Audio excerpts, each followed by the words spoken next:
Hey everyone, welcome back to quantprof. Today we are going to solve a Jane Street quant interview problem. Check the description for more quant interview resources. Let's look at the problem. There are 9 light bulbs arranged in a 3x3 grid, as shown. Some of these bulbs are randomly switched on, resulting in different possible configurations. For example, the bulbs may be like this, or like this, or like this. We want a configuration where no 2 adjacent bulbs are on. For example, this is a valid configuration. This is also a valid configuration as diagonally connected cells are not considered adjacent, so these 2 cells are not adjacent. On the other hand, this configuration is invalid as these 2 adjacent bulbs are on. What is the probability that no 2 adjacent bulbs are turned on? Pause the video here if you want to give it a try.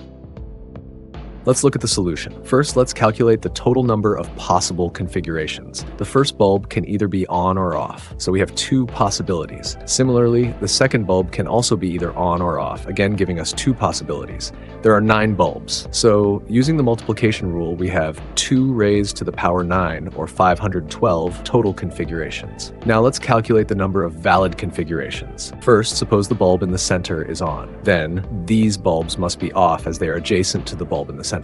The other 4 bulbs can either be on or off. So we have 2 possibilities for each of these 4 bulbs. Using the multiplication rule, the number of configurations for this case is 2 raised to the power 4, or 16. Now suppose the bulb in the center is off. Let's consider the scenario where both of the other bulbs in the middle row are turned on. In this case, the bulbs in the corner must be off. This bulb can either be on or off, giving us 2 possibilities. Similarly, this bulb can either be on or off, again giving us 2 possibilities. So we have 2 into 2, or 4 valid configurations for this case. Now consider the case where the first bulb in the middle row is on and the rest are off. In the first row, all bulbs can be off, or this bulb can be on, or this bulb can be on, resulting in 3 possibilities. Similarly, the last row also has 3 possibilities. Hence, there are 3 into 3, or 9 configurations for this case. If the last bulb in the middle row is on, while the others are off, we again have 9 configurations, similar to the previous case.